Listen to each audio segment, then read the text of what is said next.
Hello and welcome to Beepanock Farm, and welcome to the first video filmed in 2023. Sorry we've been a little bit absent, and this is also going to be the first video filmed in the lambing shed.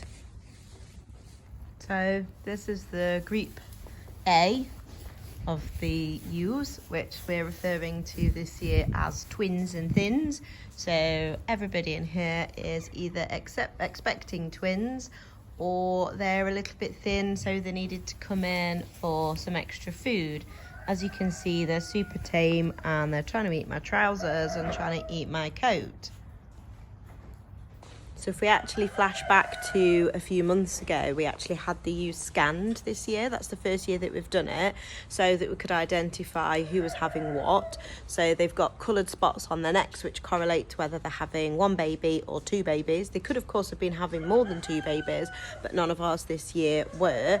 That's proved really useful because it meant that at the start of the year, so just a couple of days before we got into this year, we split them up. We caught up all of the ones who were having the twins, and I sort of condition checked all of the others along their backs as well to see who might be feeling a little bit thin, and brought them in with this group. We doubled the feed ration for this group and gave them more shelter, and we just left the other group out in the field who are either having one baby or maybe are actually empty. They doesn't look like there's any babies in there, or possibly it was just too soon to tell.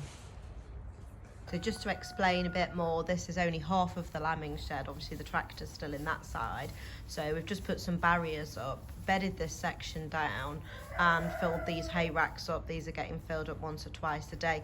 They have got access to a small amount of grazing and roaming outside, but I have to say conditions here today are awful.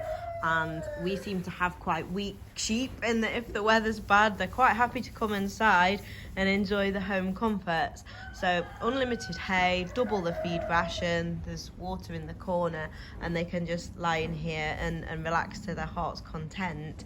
And the other group that are out in the field have got a trailer to go under for shelter, and they're just still on the same feed ration. So we worked out what we were feeding roughly per ewe and left theirs as was, so it actually got reduced down in totality to give each individual one the same amount, maintain that amount, and this group was actually doubled. This is what I mean by the blue spot. So blue is 2, so that's a 2 spot. That's Yarrow. She's lambed a couple of times before, but she's only ever had singles. And this is Bonnie. She's not lambed before. She's what we refer to as a shearling. So she's maiden. She's not had any babies before. So interesting to discover that she was having 2. And she's indeed not the only one in here that falls into that category. Where's the other one gone? Yes, Bambi there is also a first timer having twins.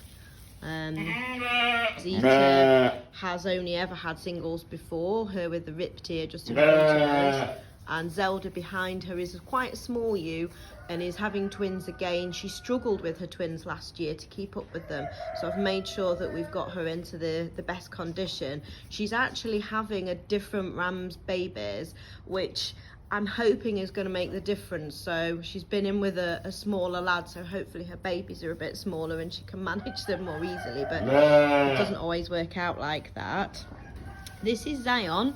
She's a red spot, so as you can see she's only a single, but when I checked her I thought that she felt a little bit thin, and she's lambed before twice, and I just thought this year she hadn't maintained her condition as well. So she's come in with this group, and I think she's quite pleased that that's happened to her.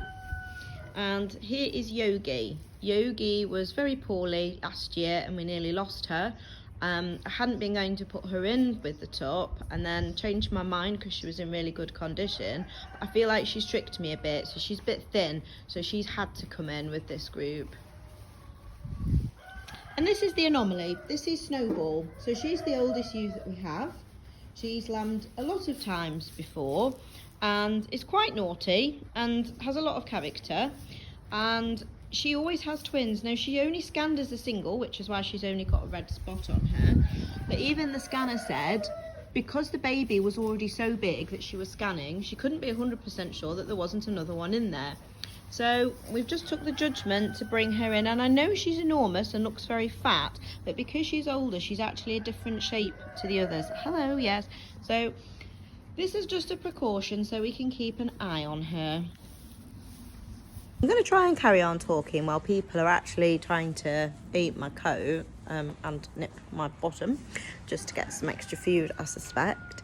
The reason that I've brought this group in that we know are having twins, and the reason that we scanned them, is for the last 2 previous years we've had issues here with a condition known as twin lamb, which is basically where the pregnancy gets to a stage, usually a few weeks before, but not ultimately always, but in the cases that I've seen and experienced, gets to a few weeks to the due date, and the pregnancy starts to take everything out of the ewe. So basically all of the nutrition that girl is eating is going to the babies and none's going to her, so she's not actually really able to maintain her own body.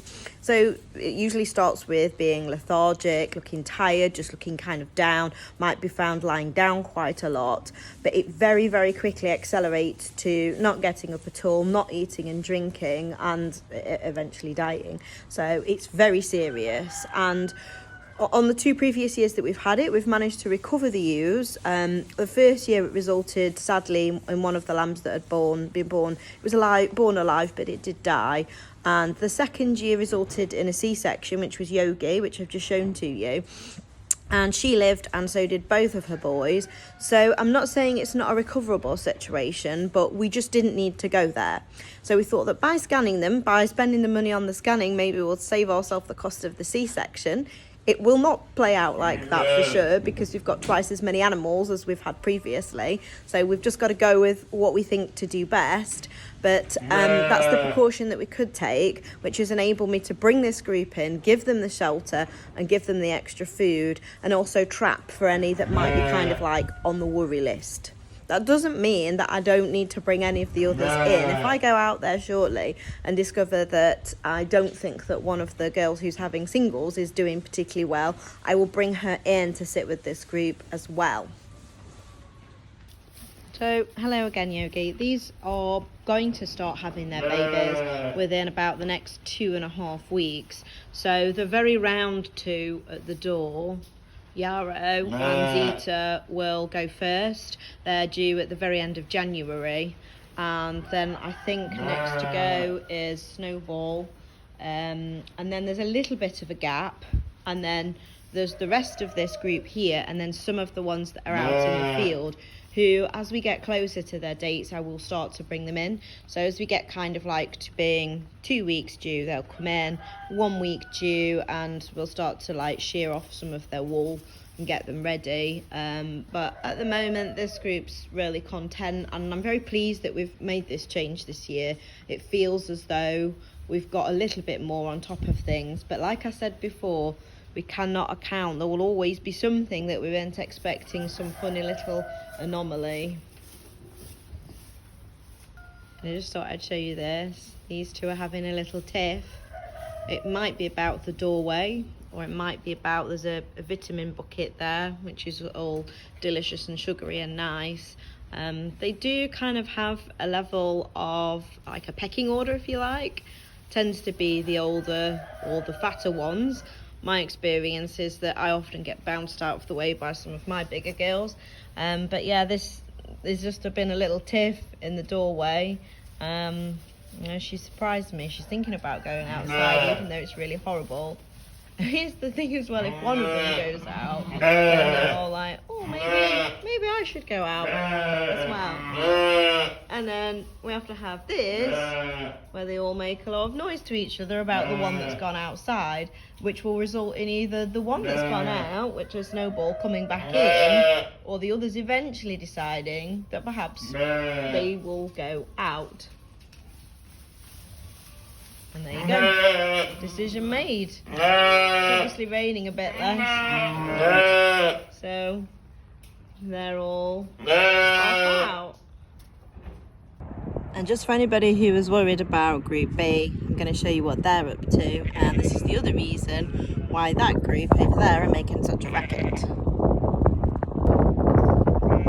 here they all are. Got about 6 acres of grass. But still, because I've come out, they're hollering feed into the trough, and as you can see, some hay. They're just eating a bit of the hay. Most of it's getting chucked about, which is a bit wasteful, but some of them are eating it. So yeah, this is Zumba. She's enormous. She's only having one baby, but she's a really big ewe anyway. She's worried about maybe taking on the electric fencing, so I might get down off here so as not to encourage her. But yeah, they're just hollering at me because they've decided now they've seen me that they'd quite like some food. So there we go, that's just a little bit of where we're at this week and what's going on and what we're hoping to happen next. Hopefully I'll get to update you all again very soon. If you could like this video, that would be wonderful. If you could subscribe to our channel, that would be even more wonderful. And I look forward to speaking to you all again very soon. Take care, bye.